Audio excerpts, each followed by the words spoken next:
নির্বাচনের কাজে জড়িতরাও এবার ভোট দিতে পারবেন জানালেন সিএসি। সুশীল সমাজের সাথে কমিশনের সংলাপ। শেখ হাসিনা মামলায় আজ সর্বশেষ সাক্ষীর সাক্ষ্য গ্রহণ। মূল তদন্ত কর্মকর্তা মোহাম্মদ আলমগীর দেবেন সাক্ষ্য। চাঁপাইনবাবগঞ্জ, রাজশাহী, নাটোর থেকে তৃতীয় দিনের মতো বন্ধ দূরপাল্লার বাস চলাচল, ভোগান্তিতে যাত্রীরা। এবং মহাষষ্ঠীর মধ্য দিয়ে শুরু হলো সনাতন ধর্মাবলম্বীদের শারদীয় দুর্গাপূজা। সারা দেশে নিরাপত্তা জোরদার।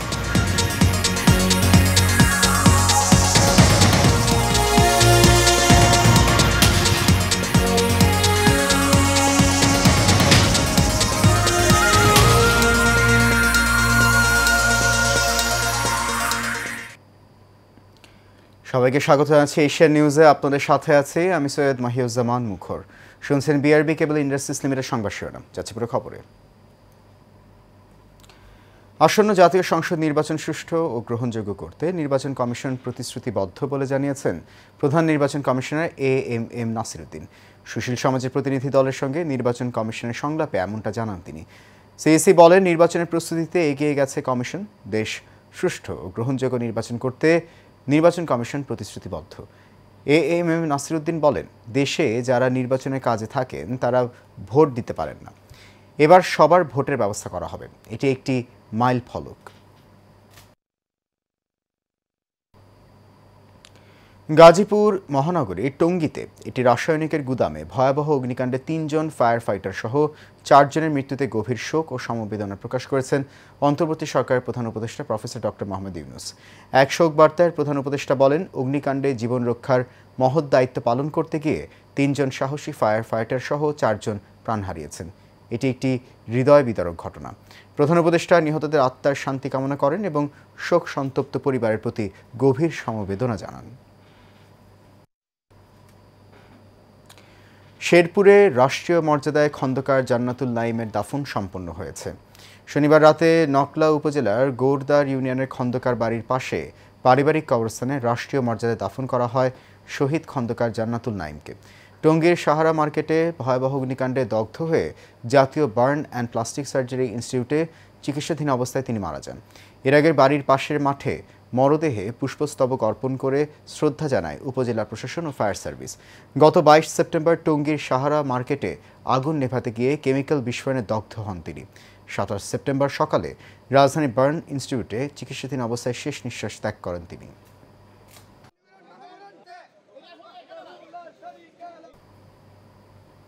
জুলাই আগস্টে সংঘটিত মানবতা বিরোধী অপরাধের দায়ে শেখ হাসিনা ও আসাদুজ্জামান খান কামাল সহ ৩ জনের বিরুদ্ধে করা মামলার মূল তদন্ত কর্মকর্তা মোহাম্মদ আলমগীরের সাক্ষ্য গ্রহণ আজ। আন্তর্জাতিক অপরাধ ট্রাইব্যুনাল ১-এর চেয়ারম্যান বিচারপতি মোহাম্মদ গোলাম মুর্তুজা মজুমদারের নেতৃত্বাধীন বিচারিক প্যানেলে ৫৪তম সাক্ষী হিসেবে এই সাক্ষ্য গ্রহণ হবে। তদন্ত কর্মকর্তা আলমগীর এই মামলার সর্বশেষ সাক্ষী। ট্রাইব্যুনালের প্রসিকিউটর গাজী এম.এইচ. তামিম বলেন, তদন্তকারী কর্মকর্তা জবানবন্দি অংশবিশেষ ও জব্দ করা ভিডিওর প্রদর্শনী সরাসরি সম্প্রচার করা হবে।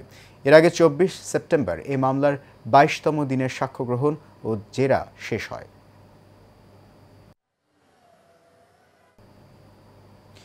চাঁপাইনবাবগঞ্জ, রাজশাহী, নাটোর থেকে দূরপাল্লার বাস চলাচল আজও বন্ধ রয়েছে। টানা তৃতীয় দিন ধরে চরম ভোগান্তিতে পড়েছেন সাধারণ যাত্রীরা। বেতন বাড়ানো নিয়ে শ্রমিকদের যে দাবি তা মালিকপক্ষ মেনে নিলেও পরে শ্রমিকদের বিরুদ্ধে কিছু অভিযোগ তুলে হঠাৎ করেই বাস চলাচল বন্ধ করে দেন মালিকরা। ঘণ্টার পর ঘণ্টা অপেক্ষা করেও বাস না পেয়ে যাত্রীরা পড়েছেন অনিশ্চয়তায়। জরুরি প্রয়োজনে অনেকেই বিকল্প পরিবহনে রওনা দিচ্ছেন গন্তব্যে। এতে যেমন ভোগান্তি বেড়েছে, তেমনই বাড়ছে যাতায়াত ব্যয়। শ্রমিকরা জানায়, তাদের বিরুদ্ধে অযৌক্তিক অভিযোগ তুলে গত ৩ দিন ধরে গ্রামীণ ট্রাভেলস, হানিফ, দেশ ও ন্যাশনাল ট্রাভেলসের গাড়ি চলাচল বন্ধ করে দিয়েছে মালিকপক্ষ। এতে আয় বন্ধ হয়ে যাওয়ায় বিপাকে পড়েছেন তারাও। আর মালিকপক্ষের দাবি, শ্রমিকদের শৃঙ্খলা ভঙ্গের কারণে তারা বাধ্য হয়ে গাড়ি বন্ধ করেছেন। তবে এই অবস্থায় সবচেয়ে ক্ষতিগ্রস্ত হচ্ছেন যাত্রীরাই।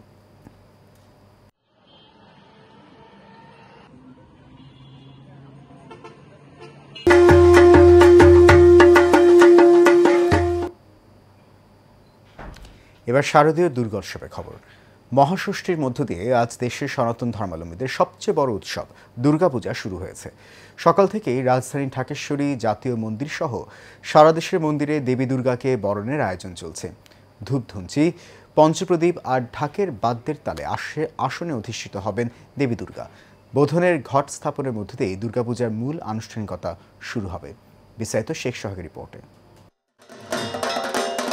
পঞ্জিকা অনুযায়ী রোববার সকাল 11:11 পর্যন্ত ষষ্ঠী তিথিতে অনুষ্ঠিত হয় দেবীর আমন্ত্রণ ও আধিবাস। ঢাকেশ্বরী জাতীয় মন্দিরে শয়নকালে দেবীর রোধন অনুষ্ঠিত হয়। আরাধনার মধ্য দিয়ে নিদ্রা তাড়িয়ে দেবীকে মর্তলোকে আহ্বান জানানো হয়। সকালে ঢাকেশ্বরী জাতীয় মন্দির প্রাঙ্গণে বেলতলায় দেবীর রোধনের নিয়মাবলী যথার্থভাবে অনুসরণ করে এই বন্দনা পূজা হয়। 3 জন পুরোহিত এই রোধন প্রক্রিয়া সম্পন্ন করেন। যে আমাদের আয়োজন এটি সাত্ত্বিক পূজার আয়োজনে হচ্ছে, আপনাদের সবাই এখানে আমন্ত্রিত এবং সব সনাতন ধর্মাবলম্বী সহ বাংলাদেশের সকল মানুষকে আমরা আমাদের পূজা উৎসবের এই আনন্দ পৌঁছে দিচ্ছি আপনাদের মাধ্যমে। এদিকে শঙ্খধ্বনি, উলুধ্বনি আর ঢাকের বাদ্য দেবীকে বরণ প্রস্তুতিতে ব্যস্ত সময় পার করছে ভক্তরা। পরিবার পরিজন, আত্মীয় স্বজন, বন্ধু বান্ধব, হিন্দু মুসলিম সবাইকে নিয়ে এই আনন্দটা আমরা একসাথে ভাগ করে আনন্দটা উপভোগ করতে চাই। মা আমাদের জন্য আসছেন মঙ্গলের জন্য, এবং মঙ্গল কামনা করব আমরা সবার জন্য, দেশের জন্য, দশের জন্য, সবার জন্য মঙ্গল হয় এই কামনা করি। সকালে মায়ের পুজো দিয়ে শুরু করব। আগরবাতি মোমবাতি নিয়ে এসেছি পূজা দেওয়ার জন্য। এখন আজকে ষষ্ঠী, সপ্তমী, অষ্টমী, নবমী এভাবেই চলবে। আমাদের ভিতরেও যদি পশু শক্তি থেকে থাকে, আমরা সেই পশু শক্তিকে দূরীভূত করে আমাদের ভিতরে একটি সুন্দর মানবিকতা আমরা ধারণ করব। এটি হবো আমাদের এই পূজার মূল বিষয়। এবছর সারা দেশে 33,000 মণ্ডপে শারদীয় দুর্গাপূজা অনুষ্ঠিত হবে। পূজার সার্বিক নিরাপত্তায় আনসার, পুলিশ, র্যাব, বিজিবি, সেনাবাহিনীর সদস্য নিয়োজিত রয়েছে। শেখ সোহাগ, এশিয়ান টেলিভিশন, ঢাকা।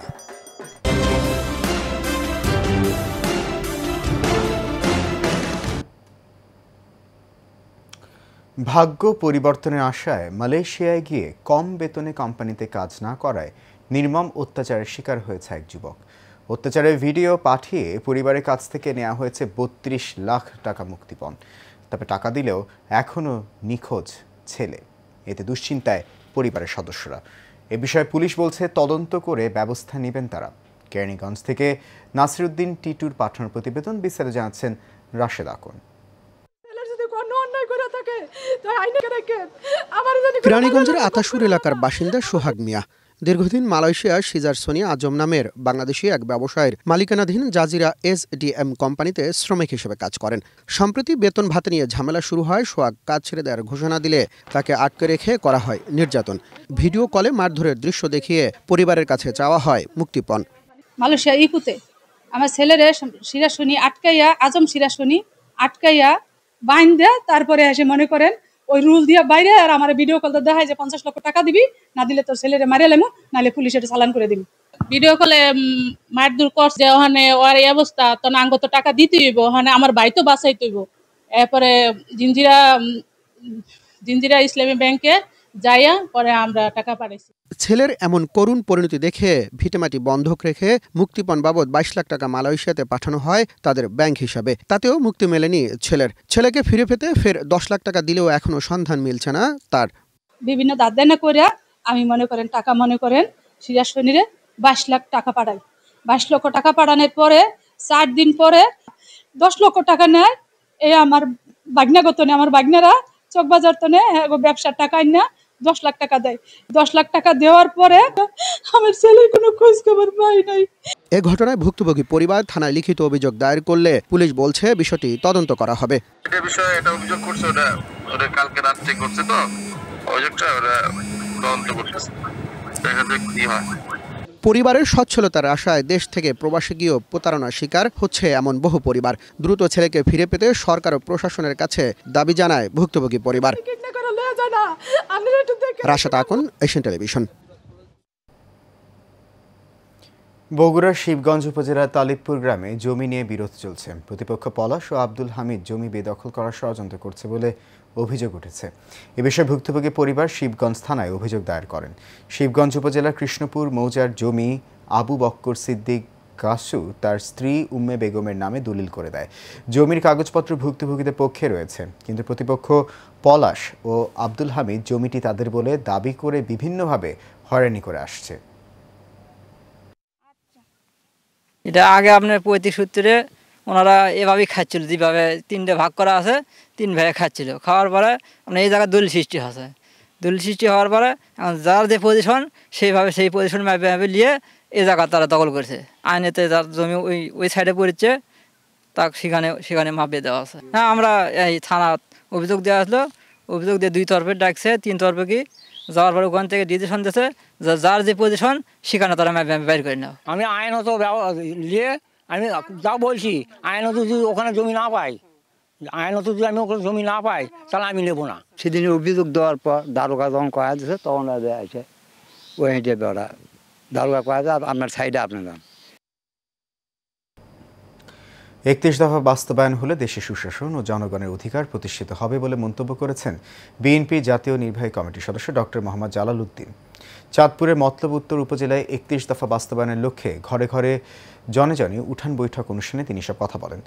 11 নম্বর পশ্চিম ফতেহপুর ইউনিয়ন যুব দলের সাধারণ সম্পাদক ইলিয়াস আলী ও মতলব উত্তর উপজেলা ছাত্র দলের আহ্বায়ক নুরুল হুদা ফয়েজের যৌথ পরিচালনায় এ সময় মতলব উত্তর উপজেলা বিএনপির সাবেক সাধারণ সম্পাদক আলমগীর সরকার, বিএনপির নেতাকর্মী সহ স্থানীয় গণ্যমান্য ব্যক্তিবর্গ উপস্থিত ছিলেন।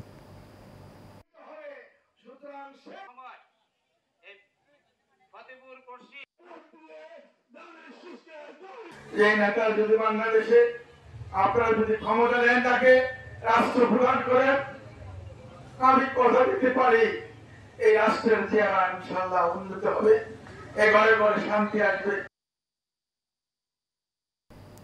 ব্রাহ্মণবাড়িয়ার বাঞ্জারামপুরে জাতীয়তাবাদী ওলামা দলের কর্মী সম্মেলন হয়েছে। উপজেলা পরিষদ মিলনায়তনে এই সম্মেলন হয়।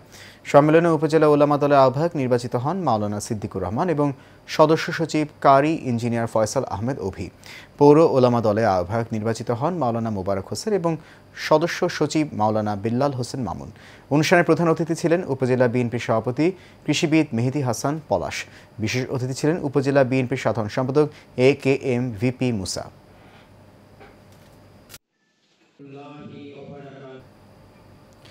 রংপুর বিভাগের একমাত্র আবৃত্তি সংগঠন কথকের নবনির্মিত ভবনের উদ্বোধন উপলক্ষে আলোচনা সভা, দোয়া ও আবৃত্তি অনুষ্ঠান হয়েছে। কুড়িগ্রামের নাগেশ্বরী হাজিপাড়ায় কথক প্রাঙ্গণে কথকের প্রতিষ্ঠাতা প্রভাষক রেজাউল করিম রেজার সঞ্চালনায় ভবনের উদ্বোধন করেন উপজেলা নির্বাহী অফিসার শিব্বির আহমেদ। এতে উপস্থিত ছিলেন নজরুল গবেষক সুব্রত ভট্টাচার্য, সমাজসেবক লোকমান হেকিম, সরকারি কলেজের সাবেক অধ্যক্ষ সাইদুল ইসলাম, কবি মশিউর রহমান, সাবেক মৎস্য কর্মকর্তা মুসা কালিমুল্লাহ পেয়ারা সহ অনেকে।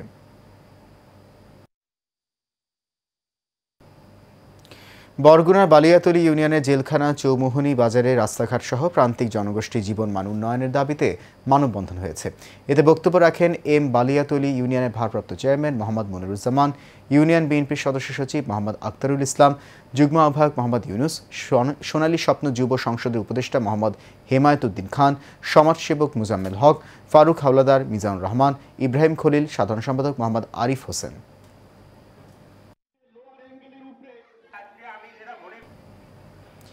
রাঙামাটির বিলাইছড়ি উপজেলার ফারুয়া ইউনিয়নের গবাইছড়ি পাড়ায় স্থানীয় শিশুদের মাঝে এখন ছড়িয়ে পড়েছে শিক্ষার আলো।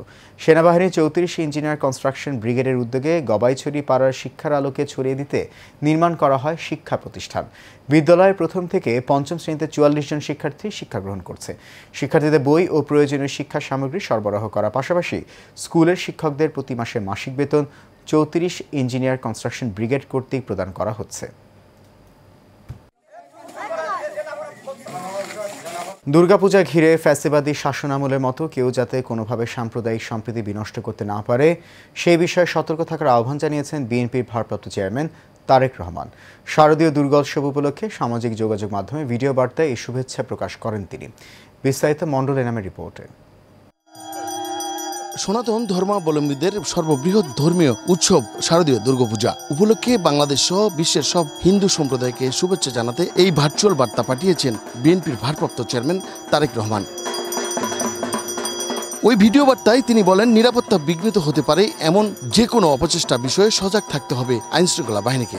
শারদীয় উৎসবকে ঘিরে ফ্যাসিবাদী শাসন আমলের মতন কেউ যেন কোনোরকম সাম্প্রদায়িক পরিস্থিতি কিংবা নিরাপত্তা বিঘ্নিত হওয়ার মতন কোনো অপচেষ্টা করতে না পারে সে ব্যাপারে সতর্ক এবং সজাগ থাকার জন্য আমি দেশের আইন শৃঙ্খলা রক্ষাকারী বাহিনীর প্রতি আহ্বান জানাই। দল, মত, ধর্ম, বর্ণ নির্বিশেষে প্রতিটি মানুষের নিরাপত্তা বিধানের নিশ্চয়তা দেওয়া রাষ্ট্রের দায়িত্ব বলেও মনে করেন বিএনপির এই শীর্ষ নেতা। আমাদের রাষ্ট্র এবং সংবিধানে দল, মত, ধর্ম, বর্ণ নির্বিশেষে বিশ্বাসী, অবিশ্বাসী, সংশয়বাদী প্রতিটি মানুষের নিরাপত্তা বিধানের নিশ্চয়তা দেওয়া হয়েছে। সুতরাং বাংলাদেশের প্রতিটি নাগরিকের নিরাপত্তা বিধান করা রাষ্ট্রের দায়িত্ব। হিন্দু সম্প্রদায়কে নিশ্চিন্তে উৎসব উদযাপনের পাশাপাশি সৌহার্দ্য ও সম্প্রীতির বার্তা ছড়িয়ে দেওয়ার আহ্বানও জানান বিএনপির ভারপ্রাপ্ত চেয়ারম্যান তারেক রহমান। ধর্ম যার যার, রাষ্ট্র সবার। Mondal Enam, Asian television, Dhaka.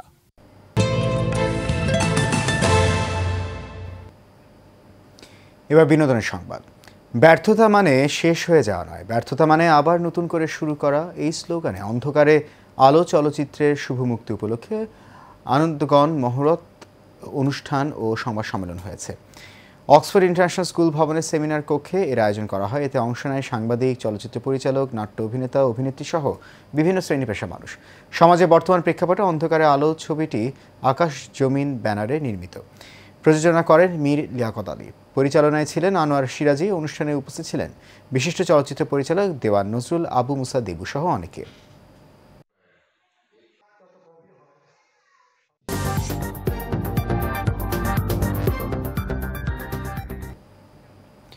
এবার চট্টগ্রাম প্রসঙ্গ। 13 দফা দাবি এবং 25টি দিক নির্দেশনা নিয়ে চট্টগ্রাম প্রেস ক্লাবের এস রহমান হলে সংবাদ সম্মেলন করেন বাংলাদেশ পূজা উদযাপন পরিষদ চট্টগ্রাম দক্ষিণ জেলা। সংবাদ সম্মেলনে লিখিত বক্তব্য পাঠ করেন বাংলাদেশ পূজা উদযাপন পরিষদ দক্ষিণ জেলার সভাপতি ঝন্টু চৌধুরী। এই সময় উপস্থিত ছিলেন বাংলাদেশ পূজা উদযাপন পরিষদের সাধারণ সম্পাদক রুবেল দেব, বাবুন ঘোষ বাবুন, সাবেক সভাপতি অ্যাডভোকেট কবি শেখর নাথ পিন্টু, সাবেক সভাপতি পরিমল দেব, সাবেক সাধারণ সম্পাদক। চট্টগ্রামে কর্ণফুলীতে অনুষ্ঠিত হয়েছে আইয়ুব বিবি ট্রাস্ট মেধাবৃত্তির ও পুরস্কার বিতরণ অনুষ্ঠান। উপজেলার ইছানগর মেরিন ফিশারিজ একাডেমির ক্যাপ্টেন মাসুক হাসান আহমেদ অডিটোরিয়ামে এর আয়োজন করা হয়। অনুষ্ঠানে সভাপতিত্ব করেন আইয়ুব বিবি ট্রাস্টের ভাইস চেয়ারম্যান ও Azim Hakim school and college পরিচালনা কমিটির সভাপতি লায়ন মোহাম্মদ হাকিম আলী। প্রধান অতিথি ছিলেন চট্টগ্রাম শিক্ষা বোর্ডের প্রাক্তন চেয়ারম্যান প্রফেসর আব্দুল হালিম। বক্তব্য রাখেন অধ্যক্ষ আবু তালেব বেলাল সহ অনেকে।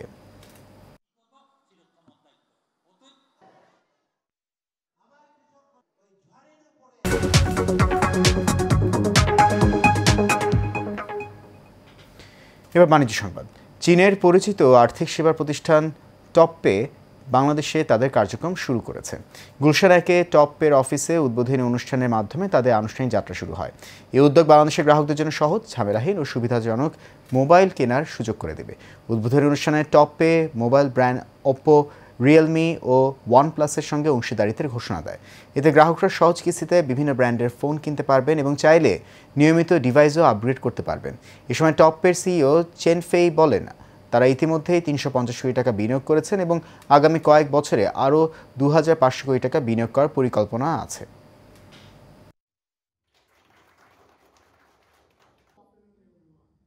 শেষ করবে এশিয়া নিউজ। তার আগে বিআরবি কেবল ইন্ডাস্ট্রিজ লিমিটেড সংবাদ শিরোনামগুলো জানিয়ে দিচ্ছে আরও একবার।